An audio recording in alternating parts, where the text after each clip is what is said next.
RTS is a very conservative genre and innovating is pretty difficult here. One step in the wrong direction and your fanbase starts hating you, as it happened with Sin 4 Very and true. Dawn of War 3. At the same time, it's still necessary to move forward and keep improving. The main problem for many RTS games has always been this creative stagnation accompanied by overall difficulty of the whole genre. And let's admit it, playing RTS is not relaxing at all. I want to add one more thing to it. It also helps if you update the game as least as possible. I know that may sound crazy, but sometimes you just have to let the game even out and equal out on its own. And the majority of RTS games are on the same page with this issue. So for Stormgate, it's crucial to maintain that fragile balance Of course, between unless something adhering to is the RTS extremely genre broken. and also doing improvements to many things that could be done better. It's such a hard task, especially because it has to fill the shoes of StarCraft 2. In my opinion, the best RTS game that has ever been created. So, Disagree. looking at the Brood better War, version of the game, way was nicer, way Stormgate better. able to succeed, at least partly? Well, actually, it did a great job with SC2, many things, distant so let's second. dive into it. One of the main difficulties for RTS games is mechanics. No matter which game you play, you gotta be fast and have a decent level of multitasking That and Tau, that's how microcontrol you to know he's succeed. trying hard. In the 90s, Palms the are controls sweaty. was simply horrible. In Brood War, both pathfinding and limited unit selection looked like it was designed to make you suffer while Yes, I playing do it. agree. Brood StarCraft War 2, on the other could be hand, some took help a there. big leap forward to But improve again, every single detail, least amount of and it updates plays as way possible. more smoothly than Goes most far away. RTS games. However, even with StarCraft 2, there were many things that were added only with time.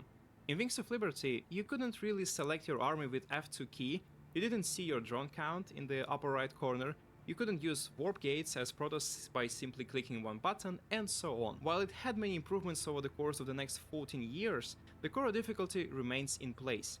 You still have to build a lot of units, and it's especially painful for the turn and protoss phase, because you need to select each production facility, buildings with upgrades, command centers, and so on. It's just really tiresome to do it every game, but you have to do it. Stormgate came up with an innovative Build. system that allows you to simplify this process tenfold. All the things you're looking for are categorized under a few tables that are already binded, and each building is Oh, added nice. automatically. You can order units, I upgrades, like and that. workers without actually doing anything on the map, which makes macro just so simple and satisfying.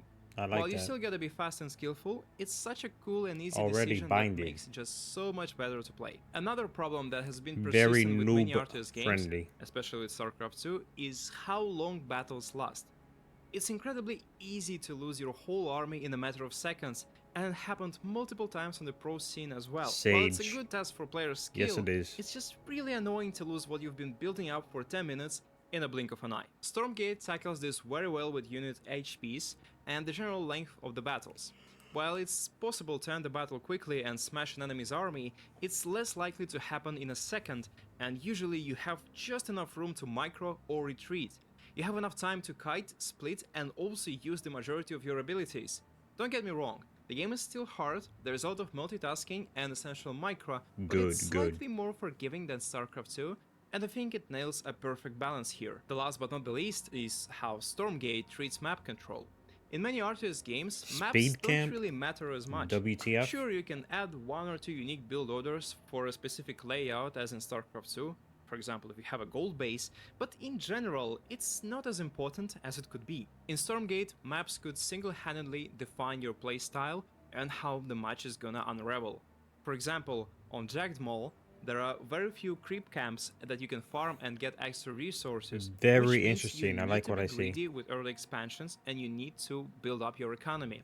At the same time, it has siege camps that give you a I powerful will be playing catapult, this game which early allows release, for guys. early and deadly Drop a one-base pushes. follow if Unsecluded you growth, on the other would like hand, to there are many more creeps and it's a good keep idea up. to take control of the map, which essentially means that you must be aggressive from the very first minute and you should wrestle with your opponent for this map control. Even on a more standard map, it's generally favorable to be present Vision and camp. not turtling in the majority of Like an cases. overseer, Creeping or is a I very forget what good they call him mechanic in that basically StarCraft rewards a 2. more active A player. tower that In gives you vision. StarCraft 2, there were multiple balance cases where games tended to stall because of no ways to break your opponent.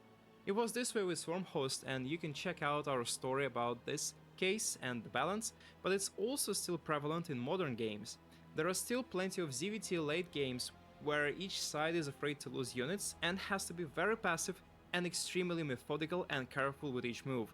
While some players and viewers might like it, turtling in RTS is generally received negatively, and Stormgate gives us Can't just a spell small turtle advantage without for those tearing. who try to be active. In addition to The aforementioned map turtle features, race you can also in cut both down trees and make extra SC2 passages around the map. and It's sadly somewhat similar to Blue Door. StarCraft 2, where you could mine crystals to unlock a new path, or destroy rocks to block or open new way for your forces.